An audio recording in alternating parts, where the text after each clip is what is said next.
Myself, I won't, but I'm going to. Right, I know I don't speak for myself when I say we've waited a very long time for this weekend to get here. But Game of Thrones is tomorrow, and today we've got to celebrate.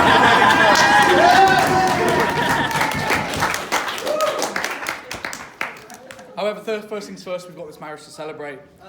Can we also just take a moment, please? We have all just heard Aaron admit I am the best man. Better than he is and ever will be. Aaron, what you're about to have is revenge for what you did to me at my wedding. Right, for those of you who don't know who I am, although apparently I have a reputation which precedes me. I'm James, and for 25 plus years I've now been the man trying to stop Aaron from getting into trouble, and admittedly I've failed horrifically. That's good. But yeah, 25 plus years, which I'm sure are just going to come crashing down today. So we'll see what happens.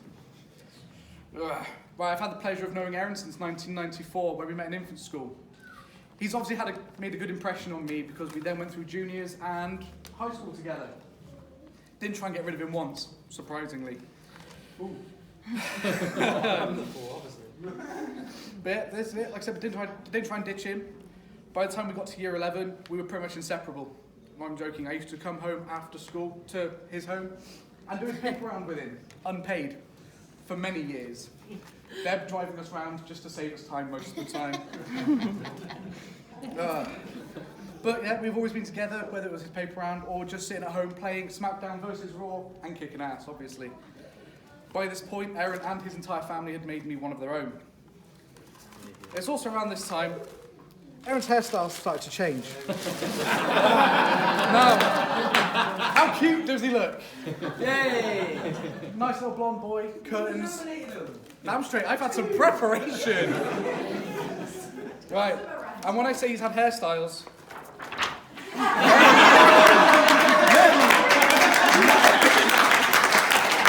hairstyles!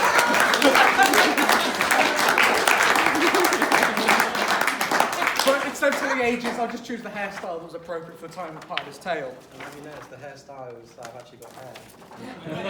Get wrecked! Although, admittedly, what was that?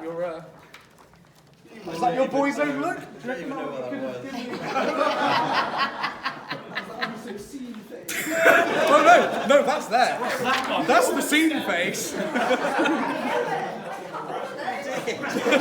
Oh, and there's the hairdresser that did 95% of them.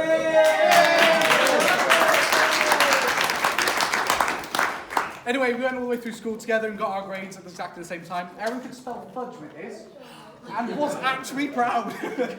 He paraded himself around for a good day, really proud of this moment. But at the end of school, we did go our own separate ways briefly. No ours? Fine. Thank you. Aaron turned 16 in the July. Got a job at the local cash and carry in Avonmouth. I did say briefly. A month later, I turned 16 and I joined him. I'm getting rid of this. It's falling over it. I'm gonna. Oh, that's a really good shout. Aaron also, in his time working for this cash and carry, discovered that fruit poisoning is a real thing. Not joking, 10 plus hours, the only toilet in my house, couldn't get in because someone had sat down and would not stand back up. Thanks for that, by the way. You're welcome. Anyway, after school, I attended film college, and Aaron went to sit at Bristol, so we did go our own separate ways briefly. But we still found time to hang out. We also bought matching mopeds about this same time. He will tell you all that his was a little bit faster, but what's 2 miles an hour between friends? So it didn't take long until ourselves and our mopeds found ourselves at the same campus. He joined me at Filton, where we both became, I'm going to go with the word actors. Briefly. Acting was a loose term. He was missing out on the action, and he missed me, of course. Where am I going? Aaron's hair kept changing, as I'm showing you. I was supposed to show you more pictures, but you've seen them all now. That one, I think. That's my favourite. I wish.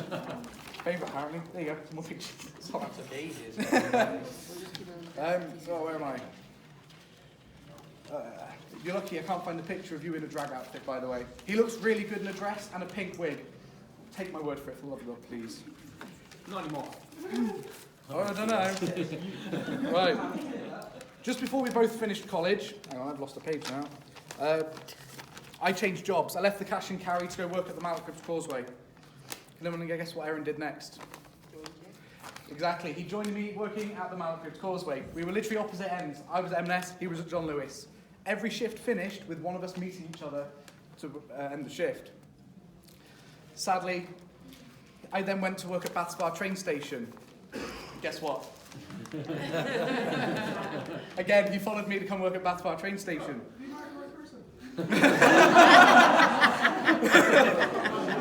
He just could not be without me. Stalker. The following years, we actually did go our own separate ways. His hairstyle continued to change, but different jobs, different friendship groups, different relationships. But we still remained in touch and hung out when we could, which was probably too often in his opinion, as one of his favourite tales of me is him stabbing him in the groin, bleeding out in his bedroom whilst 5 of his closest friends continued to laugh uncontrollably until one of us actually thought we should probably check on him. So was our first trip to A&E for the pair of us. Right. I'm all good, by the way, thank you for asking. We even got to enjoy the occasional brush with law.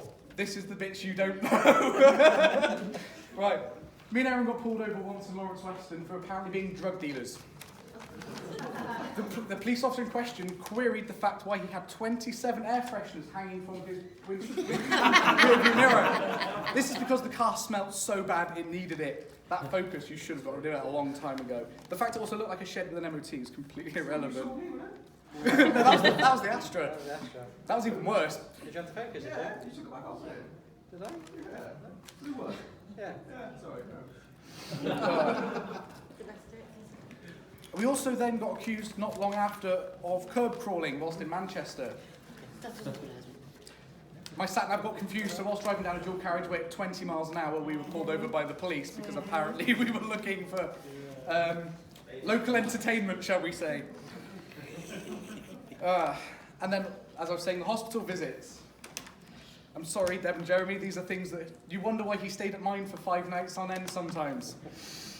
Right, when I'd pick him up from A&E with strange yet totally unexplained injuries, at all hours of the day, 3 o'clock in the morning being my favourite so far. Some he won't even explain to me, but I remember two needing a nappy, not joking, and one situation that required an inflatable ring. I'm suspecting something double-ended. He's yet to confirm nor deny.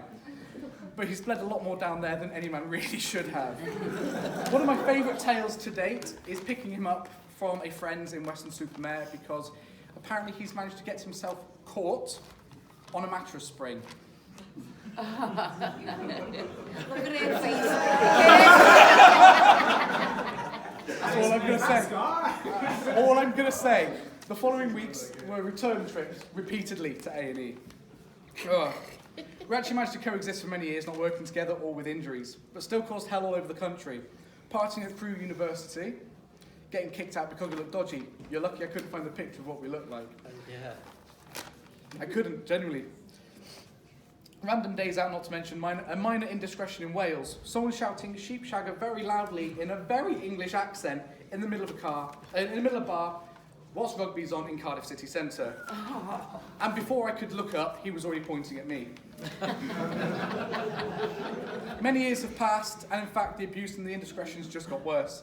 But we still managed to get in trouble and make amazing memories together. Too many to list, way too many I'm way too embarrassed to talk about right now. But we've always had each other's backs, somehow not in a courtroom. Now to my gloating moment. You already said it, but I'm saying it anyway. So after all of this, Aaron and Kirsty meeting. That's all me. My speech, I'm the hero, you got none of this. After hearing Aaron moan repeatedly on and on and on about wanting to meet someone, a girl with tattoos was all he said. Apparently his requirements were minimal. Anyway, not long after this, a post was put on Facebook with a picture saying that I would like to meet a man just like this. Did you find a photo? I found this picture. Now, me and my friend Pusey over here, we took upon ourselves to repeat at exactly the same moment from 2 different houses on opposite ends of the city, tagged Aaron.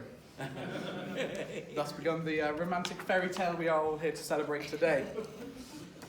After exhausting Tinder before this, mind, apparently if you swipe right too many times, they block and kick you off, and you can't use the app anymore. Apparently you can... I think the statement used was you can complete Tinder.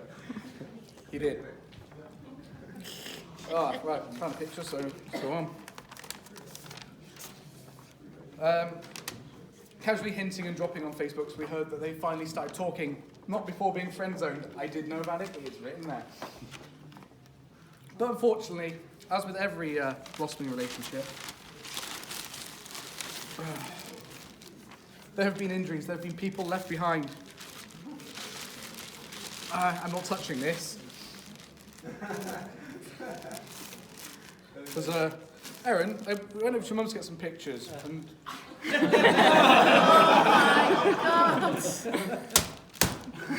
Socks aren't meant supposed to have that structural integrity, my friend. Care to explain?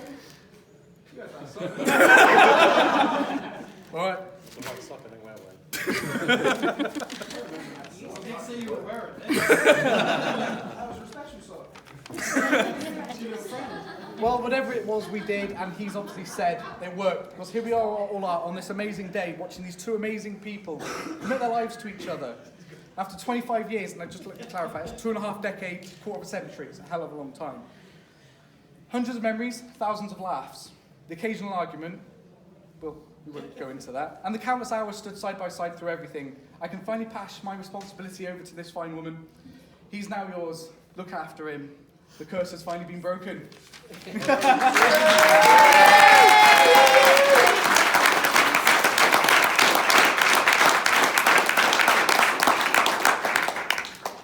Now, all jokes aside and past behind us, we now look to their future. And I've never been as proud as I am right now to not only have you as a friend, but as a brother. Come on, man, look at your amazing wife. Everybody, how amazing does she look? Now, something you said to me once stands true for you as it does for me. She's the best thing that has ever happened to you, and I'm not lying. You shouldn't love me enough. No, I just had enough alcohol to numb it. Perhaps she's just married to you. No, James doesn't love me enough. Erin, hold her tight, and make sure you tell her you love her every day. Now, moving on before I cry, I'd like to invite everyone to raise a glass to the beautiful bride.